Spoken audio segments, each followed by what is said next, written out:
All right, we're going to start everything up.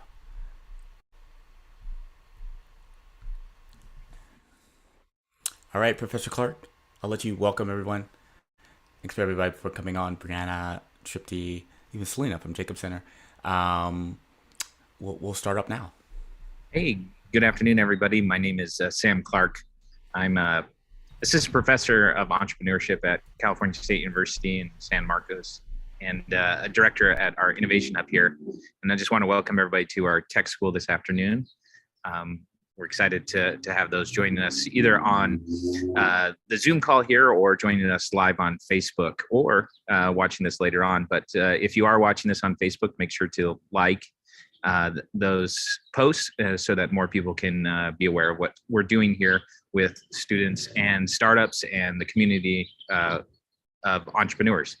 I just want to give you a quick update. We have here on campus an innovation hub program called the I3t Program, in which we're actively recruiting students. So if you're a student from Cal State, jump on the Innovation Hub website and fill out the application. The I3t Program, which Brianna, who's on the call with us, has been a part of, is a program where students from across campus work on a startup project.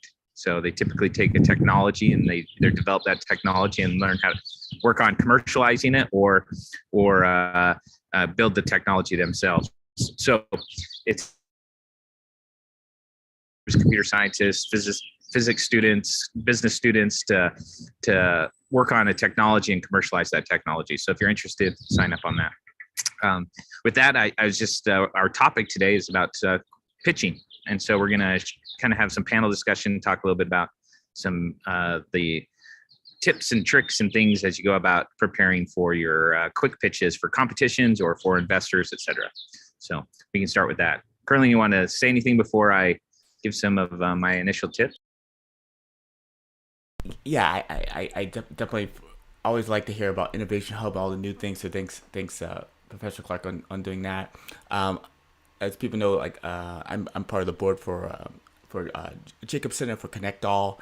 That's what Alex Waters in the group. I was there at Connect All on Monday, and we were me and Alex had this 3-hour talk about certain things, about pitching and how we can help out some of our groups. I was helping out one of the groups too, Bombay Brown. She's great. She's part of this wellness startup, and it had me kind of start thinking when highlighting what's going on, because Connect All, we have to start giving them more visibility on a lot of different things that we're doing, because it's a great group. And two, like, pitch competitions are always going to be there.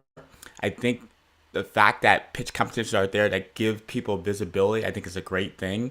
But in a lot of ways, I really want pitch competitions to, in some ways, inspire you to actually do more than just a pitch competition. I want you to inspire you to plan more.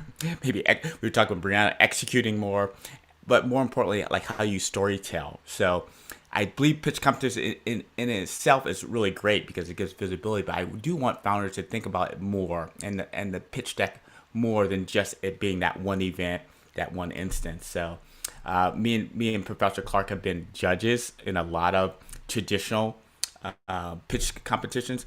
Brianna, who's been part of our group too, has been part of a few pitch competitions, and Tripty, she's on the panel too. She's going to be talking a little bit about alternative ways that people do pitches and get feedback, which we'll cover that with her new startup, Pitch Perfect.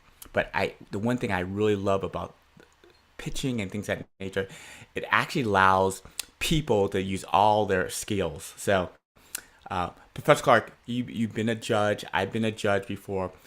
What is, for me, what's one thing that you've seen offhand that you've seen or want to give feedback on, or want to give maybe potential founders feedback on how to prepare for a pitch deck? I hope everyone's still there.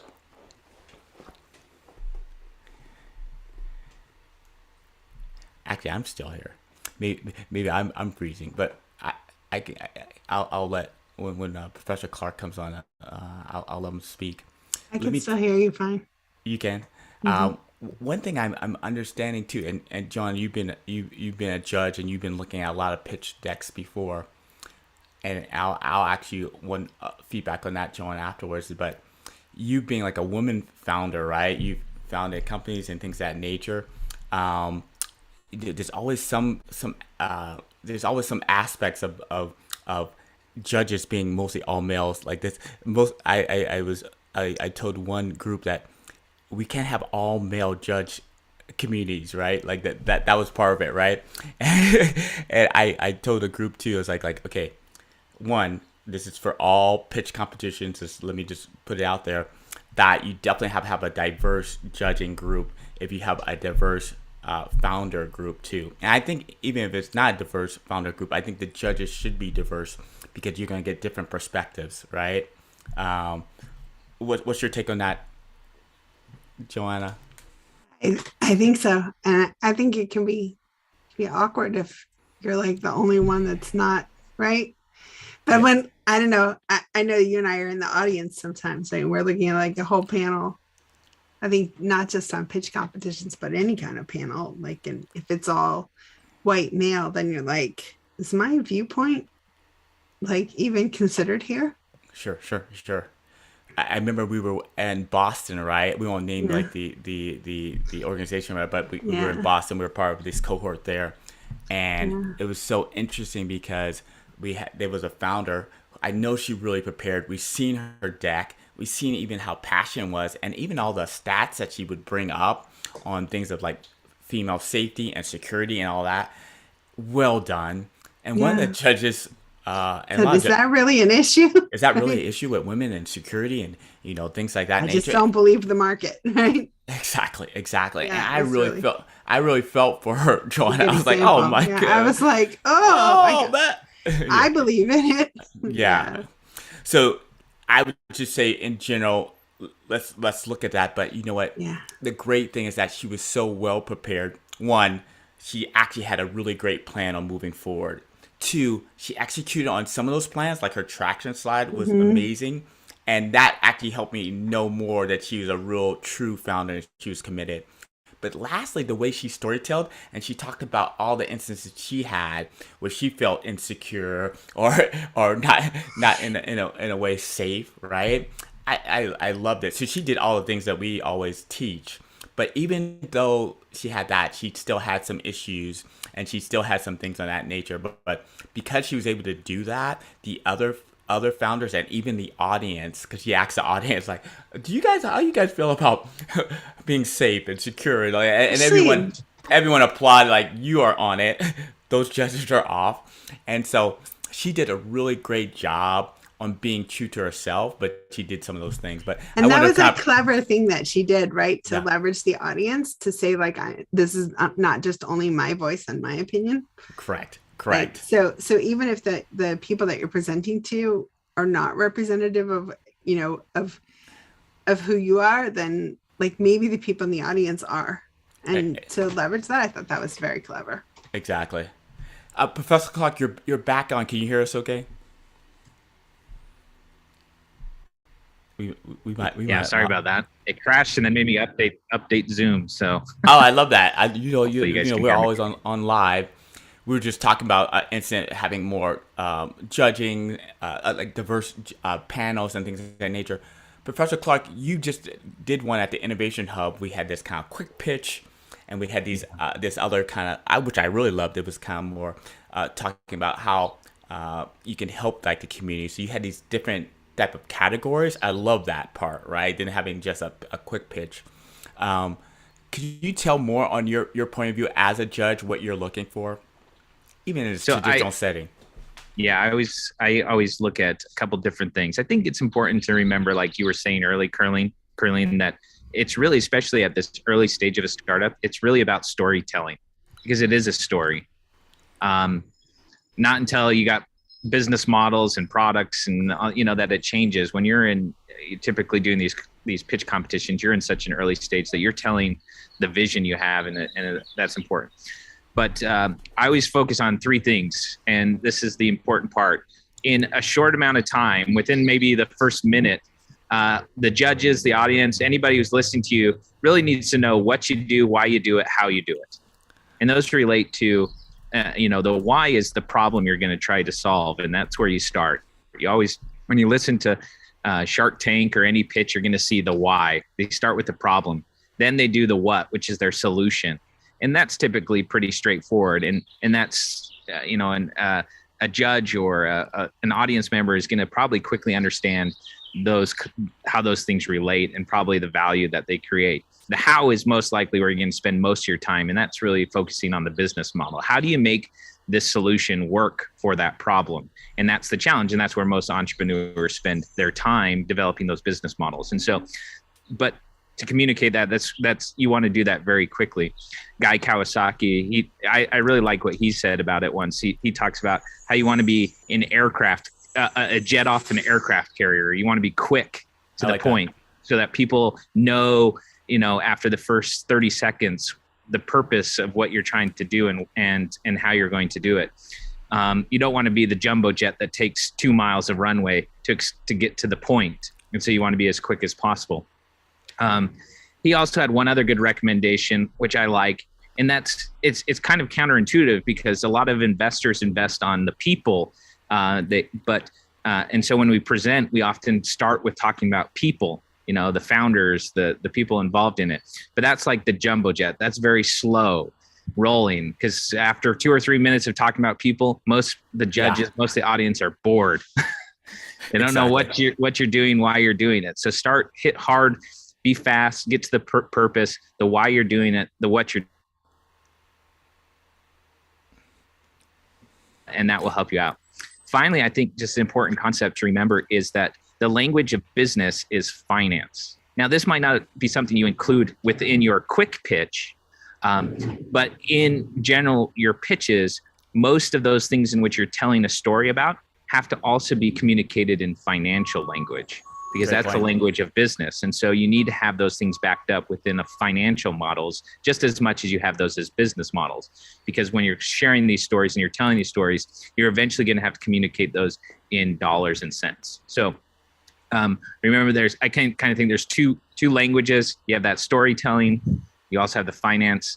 You got to bring those together to create a high quality pitch and presentation. So I like that. When Rash is coming on from Connect All.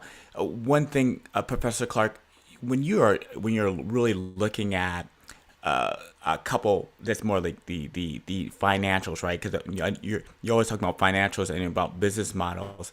What's one of the best ways to actually present that? Not maybe in a quick pitch, but maybe a regular pitch that's 5 minutes. Is it more talking about more like maybe the traction that you're actually having? Or what's the best way to kind of present that with maybe 1 or 2 slides, more the financials? Yeah, I mean, I think the finances have to justify your storytelling because you're going to make a lot of assumptions and then you use the finances to help justify some of those assumptions. So, common things that you're going to talk about is price. Because price is a financial mechanism to show how much you're going to charge for something. But it also helps you justify, is your value propositions make sense? Does it justify that price? Because if you have strong value, then your price would make sense. And if you have a low price but high, you can compare those things quite quickly. I think also in terms of your kind of the markets and understanding your addressable marketplace is important. But then that all gets numbed down to what is the value to your company in that regard? How much money can you make, et cetera? So I don't know. Those are just some thoughts. Yeah, there's some thoughts on that part. I know in quick pitch, a lot of groups just do more. They'll show some of the traction. Maybe they show that they like I was looking at some of the Connect All cohort 5. They actually were showing some I forgot what interactive play I was looking at because I was helping them out earlier with interactive play, and they were actually talking about we just landed this partnership we just sold this many units. I think they just sold a couple of units, and they actually talked about the price and even talked about the profit. I thought that was really great. That was just a really small piece of it, but it actually showed this kind of traction, and it showed a little bit on the financial side. I think the most powerful part of the story is sales, right? If you can show sales, that you can show that at a certain price, you're generating sales. That's an important part of communicating. I think you're right, Curling. That's powerful because your story you can say anything you want, but if you don't ever generate sales, it's not a very effective business. So sales is an important part of that story.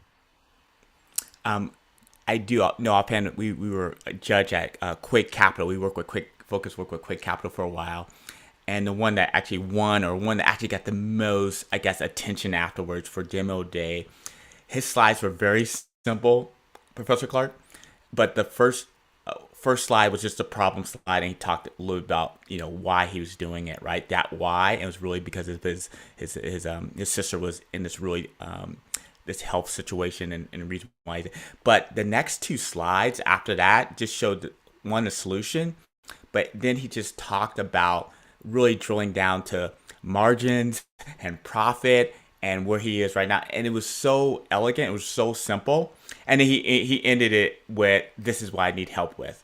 So, I mean, he had less slides than anyone else had in the quick pitch, but he was so detailed in the financials, and it made me feel like I was very confident in giving him funding because he was on that.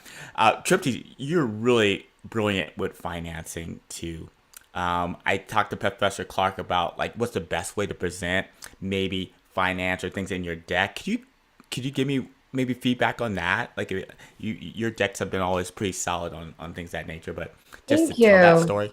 Yeah. So some other things that I think are important, I put them in the chat, but like, I think Professor Clark is spot on. Sales, traction, but the cost of that, how much does it cost you? And I'm one of the few people that love consumer, but what is your customer acquisition cost to justify that price or to justify your lifetime value? What is your user behavior, your churn of the user, your retention of the user, the propensity of the user to come back?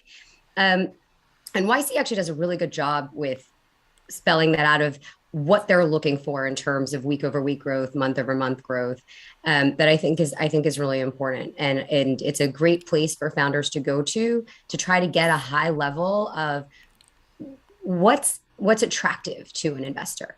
On the financials specifically, especially for early stage, it's hard to forecast. It's very, very hard to forecast what kind of growth is going to happen and thus what kind of investment you're looking for. So traditionally people put together, a 3 to 5 year plan of here's where we see ourselves based on, XYZ run rate. And I think in general, people recognize that early stage forecasts are going to be wrong or, they're going to be off. We just don't have enough data to understand where it's going to be. But a lot of time your valuation does depend on what your revenue is, right? Like it's very difficult to justify a huge valuation when you have no traction. So I would say that as you're putting together that forecast, have it be based on something. Look at a peer group. Look how someone in your space grew historically. This is why I think we're going to grow at 20% because our competitors grew at 50 and I'm taking a conservative look. That's something that you can say with very little of your own, customer behavior, because it's rare that you will have that. That's great. I know you're doing a lot of research on things, and we'll get to that a little bit later, Tripty. But you just being a founder, what are a couple of things you do to prepare to pitch? And you've been pitching, you've been talking to a lot of investors. So like, what were like maybe the top 3 things you kind of do to kind of prepare for those type of pitching, even if it's not in an event or competition? But I think the very most critical, important, key thing is have your pitch down cold. Memorize it, practice it every single day without looking at papers, without having anything in front of you, just to yourself, record yourself, in the mirror, in the bathroom, whenever you can, practice and do a few versions, do your 30-second, do your 3-minute, and have that down cold. So the first thing is practice. I cannot say that enough. The second thing that I would do to prepare is to anticipate both things. What's your one trigger point that's going to be alarming of here's our largest risk factor, and have an answer for that of like, okay, here's what everyone's going to say. Like, can't XYZ company do this? Here's my answer. And then on the flip side, have your trigger point for, hey, investors, if just this goes well, we're blowing it out of the park, so that you have both of those answers ready. So that's outside of your actual pitch. I like that. I like that. Like practice it and then know the answers to the plus and minus. And then the last is whenever you're pitching, to know who your audience is. And I know that you guys briefly spoke about if you're in a room and you don't know your audience, or your audience is different than you expect, right? Yes. It sort of can put you off of your game. So if you have the opportunity to know that whoever you're speaking with has invested in a similar company, or has a similar fund size, or has a similar partner that looks like you, or has something that you can connect with, I think that's also sort of a critical thing when you're pitching. So those are my three. Oh, those are great. Arash, can you hear me? Okay, that's my buddy. I just seen Arash on Monday. If he's in. Yeah, I can. Hey, Arash. Arash, you've been part of already some pitch competition. Any feedback on how you prepared? Having my co-founders tear me apart in the hotel room right before I go pitch. Over and over. Yeah, so I agree with the practicing is key. You're always really good on making sure, like on the fact that having some of the numbers, right? Every time I look at Rash's like deck and stuff, like the numbers on it, we're talking about concussions and things like you have some of those stats, and I tell people about that. But Rash, like, how do you even research some of these stats? Or is it just the fact that you're a natural born researcher, or? Yeah, so that probably helped during graduate school. You know where to find certain information, where in published documents from the FDA or CDC. So understanding what part of the document to look at, and just from experience, yeah, it definitely takes some practice. But yeah, it's understanding where to find that information, and knowing what sections to look, because some of these documents can be over like 1,000 pages. So yes, I used to work at. I went to USC, Rash. I think you know that, and Tripty's there. Like I worked at all the libraries there, and I got at least some researching feedback from some of the librarians on how to research things, even with LexisNexis and ABA and stuff like that. But I think the one key thing I did learn is have someone on your team that loves to research. So Joanna Robinson, she loves to research. That's like one thing. And she likes to actually organize. she loves to research, but she also loves actually to organize some of the things. So I'd say for founders who are not really that solid on there, having people that's on your team that can be that well versed in that. And I even had Joanna's done a great job on the fact that presenting data that maybe we would not use exactly, but it's kind of like with Trippy, like it's just in the back of my mind. I know things like mentorship. You bring out one mentor into a startup, it increases revenue 106%, right? Like it actually helps that. And so Joanna had all this data and these kind of, I think of these story blocks she would give me. And that's one other feedback I would tell people is, yes, Trippy's right, memorize, have it cold, but also have these kind of story blocks where, for instance, one story block we always talk about is that one about mentorship. So we have all these different data blocks in my head on just mentorship. Yeah, I also have these kind of little story blocks just on why I created Fokcus, or why Joanna helped me, like why we created it. So these story blocks are great because the incident I said, I think I might have even talked about in an earlier podcast, was the fact that we were pitching Fokcus early on at USC. This engineering school is called Viterbi, where I went to school at, this startup garage, and we were pitching, and I did like Trippy said, I memorized it. I memorized the pitch, even had it down to 3 minutes because everything was 3 minutes. I think I did connect all. We're giving everybody 5 minutes, which is great, but we had to do 3 minutes. And one of the people who were facilitating the event, right when I was in the middle of mine, said, "Okay, 2 minutes left." And when she said that, I thought she was asking me a question, but my whole memory just blanked out. But luckily I had some of these story blocks about previous things. It wasn't actually really about specifically about the pitch I was going to give, because it's an engineering one, so I was going to give more engineering, AI. I was going to give some specifics on Fokcus and why they actually do things. But the story blocks actually saved me, and they flowed. And when I was done, I got applause and people gave me feedback. But my team all said like, "Oh, Curling, you didn't say anything that you practiced." It was like maybe I got like 15% of that. But the key thing is actually having some of these story blocks that you can pull on. Especially, I always say like when you're like in an airplane or the elevator, like these like 15-second story blocks about who you are and about your company. I think that is even more important, because sometimes you can prepare a lot for the pitch competition and you kind of know it, and you can even know your audience, like Tripty said. I think that's crucial. But sometimes you don't have any of those elements. Sometimes you are just at the I met this really great person at this event.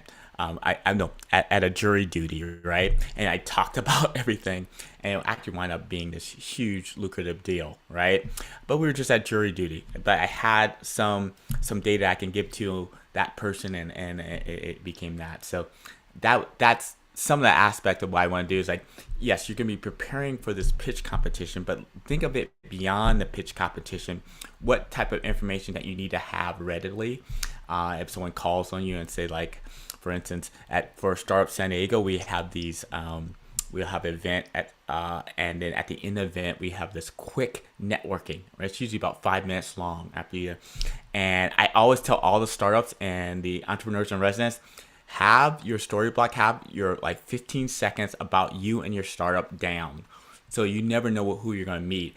And some of the startups said, no, Curling, just because you said that, I met about 20 to 30 people just in those little 5-minute segments after the talk was over, just because they actually were ready to present themselves. So that's kind of like the storytelling piece. Joanna, any feedback on that? Because I know we always talk about story blocks, and we always talk about Mark from TEDx. No, I didn't have anything specific, but that is a really good model. And I think, Tripty's, practice. I got one more though. I think that one where you got wiped. Yes. We got to the event really early. We did. And we were like hanging out there, and we're like, maybe we should change the pitch. Yes. Right? Remember? And we Yes. we rewrote it while we were waiting. And I think that was probably an unreasonable ask for our CEO. Like, can you present this new thing that we just wrote that you have not had time to practice? That's a really great one. It was really good. The rewrite was really good. It was good, but it was not. The timing was terrible. But you know what is really great, John? Why I did like the rewrite and doing that part, because we were in that environment and we were all thinking about things. It was some fresh ideas that rewrite. So I used some of those rewrites for now. It was good. It was not the good time to introduce it. And I was helping out. I was at Connect All on Monday with Alex and with some of the groups there, and they had to record that night, right? It was like do that night at 11. And I gave that, I won't tell the groups I was good, but I gave the groups like one or two. I gave them a lot of tips for future, right? But I said for tonight, I just want you to do like 2 things. And I think all I told her, was that in your problem slide, I just want to have one stat there. Brianna, who's on earlier, she has this one great stat on senior experience. I mean, on Citizen Hive. And Citizen Hive is kind of thing like Airbnb for senior care, right? But she has this one stat. I think it was around 60 to 70%. You can correct me if I'm wrong, John, on that. That people are in senior care that have some level of depression. And I love that. I know it is depressing for me to hear that stuff, but that stat I will remember forever, right? And so the person I was talking to at Connect All, I said, like, just add like one stat, like, because she had a very similar stat she said in her script, but it wasn't in her pitch. So I say, in a lot of ways, if you're doing a quick pitch or if you're doing it in a pitch competition, make sure that problem slide, I remember that as a judge, you're going to engage me and I'm going to remember that part. That's one. There was another problem slide that really affected me too for a long time. It said like, I think we wait behind a red light, like it's like this kind of culmination of like 4 years. It's like it affected me a lot, meaning that like even when I was going to LA, I would say, okay, no, let me use Uber, let me use the train, and let me use Uber, because that means I could kind of use my time more wisely. It doesn't matter if it's a red light. I'm typing up an email, right? So it affected me. But when he actually said that, I believe it was the founder, he really had a really good solution, and I really believed his solution because I'd never heard that stat before. I was like ready for him to actually talk about more about that part. So those are a few more things. I want to switch up to, we talked a little bit about founders getting prepared. Professor Clark talked a little bit about what he sees with judges. This is actually the traditional way we've seen pitch competitions and pitches in general. And I think pitch competitions are good because you're getting immediate feedback. I think that's great, this kind of live feedback. But you know what? We're seeing ways, even especially when we're looking at DEI and other ways, that maybe that not is like the ideal way to get someone's feedback, or even the ideal way to understand or learn about someone's idea, right? Tripty's one of our current cohort has a kind of new way of thinking. And Tripty, why don't you just introduce yourself to offhand, and you can talk a little bit about Pitch Perfect, and let's look at that, and let's change a little bit on the kind of landscape of the talk. Okay, great. Hi, everyone. My name is Tripty Thakur, and I'm the founder of Pitch Perfect. It's a platform to reduce bias in venture capital. And so what I'm currently studying at USC is gender bias in venture capital. And it's a radical problem where women get 2% of all funding. So one of the things that we are testing a hypothesis on is so backtracking 1 second, we know that investors think the team, especially early stage, the team is the most important part, potentially even more important than the idea. Unfortunately, what that creates is a situation where bias can have an even larger part in terms of influencing decisions.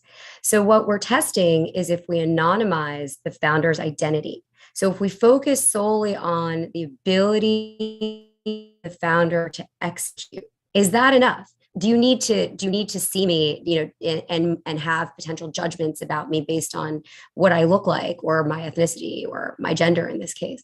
Or is it enough to know that I've done this before and I have this experience? So as we were talking about pitching and the decks and competitions during this conversation, there's a lot of prep. You have to have a deck. You have to have a lot of a network, for example, in order to have anyone to pitch to. And so what do you do if you're part of a community where you didn't make your way into a pitch competition, or you don't have a network of investors, or most importantly, you face bias once you're in the pitch room with the questions that you're asked, once your identity is unveiled? So what Pitch Perfect aims to do is to, again, the hypothesis is to remove bias from the process, is to have ideas based on the merit of those ideas, is to have founders based on the merit of their experience instead of any other identifiers. So what we're working on is a platform where it's asynchronous, which is great for investors because they just go through ideas and they will rank people based on idea, product, team skills, and the market, and give feedback. So for a lot of founders that are looking for feedback from investors, this is a way to get that. This is a way to see what investors are thinking about your idea. So currently we're in a project. We're so grateful to be part of the Cal State San Marcos Senior Capstone Project. And we've put together a great group of investors that are angel investors all the way to fund managers of $3 billion firms. And we have 30 of them. And we're looking for 100 founders that want free feedback. It'll take 5 minutes to just go through a type form. You don't even need a deck. Put your idea in there and see what investors think about it. And I'm just going to share my screen if I can for 1 second, Curling, so that I could show. Sure. Yeah, I think that'd be good. Okay. Here it is. You have a great idea. You don't know who to pitch it to. You don't even need a deck. And now we have 30 investors. And here's where you go. Here's the link. And it'd be great, Curling, if we could also share it maybe in the YouTube, in the comments. Yeah, for that'd be great. Anybody who's on here, please, we're looking for founders. We want to help founders get this sort of critical feedback before they may or may not know how to. And then the last thing I'm going to say about that is when you're pitching, a lot of times what we ask are for you to wait for your perfect investor. Hey, can you meet with these 5 or 10 investors first so that you can get into your groove before you meet your final one? Unfortunately, not everyone has that ability. Not everyone has the ability to wait for other meetings before they meet their perfect investor. This is also a way to get that feedback quickly of what is that pain point that every investor is focused on, or what's the one thing that every investor falls in love with. And so again, we're hoping that this feedback will provide that to founders. And thank you for doing that. I know, Tripty, you have a heart for founders. You love founders, and I think this is a great way to help. And it was interesting, before we had office hours before the podcast, and you were saying like, what, you really want to connect with more founders and things of that nature. Can you talk more? And maybe I don't want you to taint it, but how did you actually come up with the pitch perfect concept? I know we looked at your deck before and all that stuff, but just to let everyone know, like how did that come up? Yeah, of course. So I am female. I've been in finance for over 20 years. I've pitched a lot, and I've raised about $100 million for companies. And it's really, really hard when you're pitching and people are looking behind you, to the guide. Yeah. When you're the finance person and they're looking behind you to see if someone else is going to nod along when I'm presenting a budget. It's very core to who I am. Of the reason that this is created is great ideas come from everybody, and great ideas come from everywhere. And they're not being heard or seen because part of the sphere of influence when people are networking, they like to be around networks like them. And so, when 80% of founders are white males and 95% of investors are white males, it becomes very difficult to introduce diversity. And Joanna mentioned it earlier during the competition of, again, there was a person that looked around and nobody looked like them. The truth is that by not doing that, it's not just a generational issue where we stop encouraging people to become entrepreneurs that are not part of that exclusive group. But it also is, we're not creating products that people need because we don't have the diverse people creating products for other diverse people. So I think my own personal experience, just seeing it in the world, it being such a dramatic, radical, heartbreaking problem, is why I wanted to do this. That's great. And it was very personal to you, right? And you've seen it. And I love my part, I'm an engineer. I love this asynchronous way too, right? And I think that helps out founders too, when they can actually do something of that nature, put themselves out there, get more visibility, but it's asynchronous so they can continue working on their startup. I kind of always want the founder to still work on their product, customer, yes, and then get some feedback. And this is great. So thank you so much, Tripty. What is there like a date when you're gonna close out it, or the actual this free feedback part? Or are you gonna go through the summer, or you can give us some feedback on that? Is there like a deadline you have? Yeah, so we're likely going to have the competition on the 15th, around that time of March. So I'm encouraging everybody to sign up within the next couple of days. So we have a few slots left for founders, none left for investors. And we really are to do this as soon as they can. And we'll close out the type form when we hit 100 founders. Okay, great. And after that, maybe some waiting list or something like that. Correct, for the next event. Correct. For the next. Okay, that sounds great. I mean, great work, Tripti, and good job on even getting those investors, right? Because I think it is good to have on this first round of study, right? If you're studying it, you have people give you honest feedback. So I know this first round is going to be really great. I'm so excited about it. And, honestly, just one more quick thought is that sure. When you think about larger accelerators, so like YC, for example, the last time they published it was a couple of years ago, but yeah, they published that 11% of people who entered into who applied to YC were women. So 11%. And then they said, and by the way, 11% of our cohort are women. So look, it's great. And in reality, that's awful. Because let's just say you have 1,000 people apply for 500 spots, just to make it easy, right? Yeah. And sure. then you're like, okay, we'll just make it 10% to make it extra easy. And you're sure. like, okay, well then 100 people applied and 100 people are in out of a group of 500. That's not representative. Like you could easily then create more scale for people if you wanted to. 11% to 11% is not equity. And so, and my last piece of why it's personal is because I was a founder, and I am a founder. Right? This is a project, but when I look around and I see how impossible it is for women to get funding, again, like women, minorities, or any group that's less than the dominant, power group, I like realize we all have to do something, and it's such a low bar that anything that we do is going to be helpful. So I'm really excited. Thanks for giving me this opportunity to talk about it, Curling. No, it's great. It's great. I love all your passion on it too. I do want to give a little shout out to, I know Selena, you there, this is great group of people at Connect All. I'm only on the board, but there's Alex and Selena. But Selena, you want to say anything about what the current like startup pitch competition are in your feedback? I honestly don't have much to add, Curling. I am responsible for development and communications, but because I follow what you do, today's event fluttered through my email. I'm like, okay, I've got to catch what's going on because this is the 5th pitch competition that we're hosting.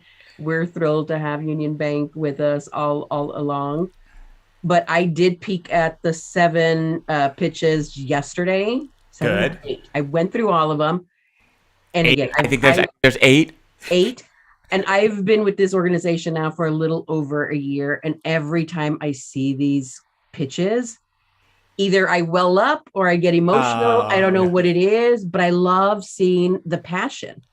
And I will speak to Tripti commenting on this lack of female representation. It's something that just kind of sits in the back of my head, as part of how do we communicate who we are, what we do, and why it's important. There is something in that. So it's kind of settling with me going, how do we make more of this female entrepreneurial spirit more vibrant and the norm? It's always like and just FYI, there's that 70% or 60%. Like, it's so exciting. I'm like, exactly to what Tripti said, going, no, that's sad. It shouldn't even have to be an issue or a highlight or an accomplishment. It should be I'm going back to calling it a norm, but I'm here for just moral support. Anybody who plays nice with our programming, what we do at the Jacob Center, I'm a big advocate. So Curling, thank you. Tripti, thank you. I think Professor Clark is still there. And then I saw Arash and I recognized his backdrop and I'm like, there we are again. So I'm all about empowering and partnership. So thank you, everybody. No, that's great. I have it up to Selena too. I looked at everyone. It's funny how you said it. Like I did get emotional with some of them too, because I was part of the selection committee and seeing how far they've grown, how they actually storytell, and even the confidence. I know Selena, like going through Connect All maybe gave a lot of people, when I talked to them, like one of the things was they said it gave them this confidence to talk about their story and why they're solving this problem. So I did get a little emotional looking at them. But for everyone out there, I'll put the kind of link out there, but it's really between now and March the 9th, midnight, I believe. You can go watch Connect All in the cohort. Like them if you can, the like equals one vote, right? And it's kind of going to be this audience participation piece, which I do love that part. I told Alex I love that aspect of it. And then later on they'll actually have you can attend this kind of virtual event, right, Selena? We're attempting that this year. You know, COVID threw everything for a loop. Everything went virtual, and we're going to try and play with this little live piece to it this go around. Got it. And I think that's going to be that's going to be March 14th. Mm-hmm. So, I appreciate your work, Selena, on everything. And I actually, Rash, I always see Rash on Monday. He's there. I'm going to start kind of coming on Monday. And me and some other board members are going to do this kind of office hours. So we're going to try to be there more. But Selena, thanks for all you do. I3t, thank you for presenting Pitch Perfect and giving this kind of alternative, get feedback for founders. John, thanks for coming on. Professor Clark was amazing. And I think the only thing I would kind of end or maybe give him more recap on is that when you're preparing for your pitch, wherever it might be in your airplane or might be on a stage or might be in a jury duty. I mean, actually be authentic about it, right? And I actually will always say it's like, Professor, like why you're going to do it. Start with that first, right? Just be authentic about it. Sometimes that will allow you. We even have some psychology studies on some of these things, but like that first 3 seconds when you're talking with someone will actually allow you to get another 15 to 30 seconds of someone's attention if they really feel like they can connect with you. So make sure that first 3 seconds you're connecting with, but just be authentic on that. And I think that's the only thing I would kind of add. And then I think even with I3t, make sure that you are going to be there and say like you're serving and that they know that you really want to help that community, whatever community you want to help, right? So that's what I like what I3t's doing. I will let everyone go. Hope everyone votes for all the cohort 5 and Rash, Joanna, everyone. Thank you guys. Oh, there's Selena. Take care, and we'll see you all next week.